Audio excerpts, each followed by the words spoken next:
Are you tired of your new norm? For Indigenous communities and their water systems, there are some norms that are a big problem. In the Lake Cowichan area on Vancouver Island, BC, there are 6 First Nation communities where BWAs, namely boil water advisories, have become a consistent problem. Hi, we are a team of students from UBC who have come up with a design to help. But first, let's talk about the problem. These BWAs keep happening due to their current water treatment system failing when flooding events happen.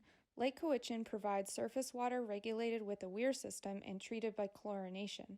The rainstorm or flooding events cause levels of turbidity to go over the current standards and renders the chlorination levels ineffective to protect their drinking water from increase of pollutants such as bacterial contamination. This bacterial contamination has been linked to failing or aged septic fields around the lake and discharge of black or gray water. Samples collected shows fecal coliform or E. coli levels were traced back to human and cow excrement. Gross. This is only becoming more frequent and worse, considering global warming causing more extreme summer droughts and winter flooding. Combine these floods with increased pollution due to urbanization, population growth, and land use within the area leaves a breeding ground for building up excess nutrients, diminishing water quality. For instance, samples taken from Lake Cowichan show how a year with increased storm events exceed the water quality standards for the area. Therefore, these communities' drinking water is left vulnerable to any type of flooding event, and if they do happen, they are made to boil their water or buy pesky plastic water bottles. The real issue comes when imagine the distrust that the Indigenous people build over the years of BWAs continuing to come on. These communities need to regain a sense of safety, trust, and control over their own natural resources. So what could be a solution? Our plan began by setting objectives to minimize time, cost, energy, environmental impact, and the steps required to receiving clean, tasty water, and maximize the water quality, approachability, ease of use, and reliability. We put the power in the hands of the community by creating a countertop household filtration system. Vancouver Island Health Standards recommended that surface water have a 2-part filtration system in conjunction with chlorination, so we heeded the advice. Therefore, if a resident wanted, they could obtain permits to retrieve water directly from the lake rather than just from their tap.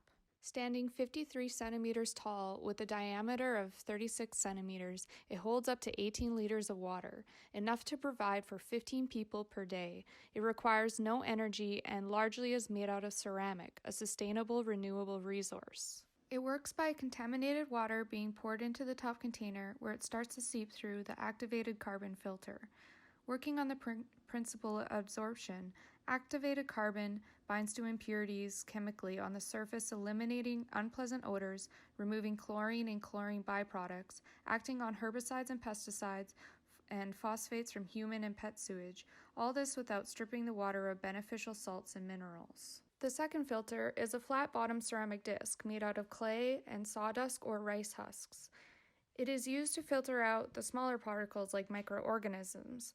Studies have shown ceramic filters remove E. coli as well as has the ability to trap pathogens as small as 0.22 microns, while keeping good minerals present in the water. For maintenance, the ceramic body and filter can be cleaned by light scrubbing and boiling the filter every 3 months, keeping the unit intact past 5 years, while the activated carbon filter should be replaced every 6 months to a year.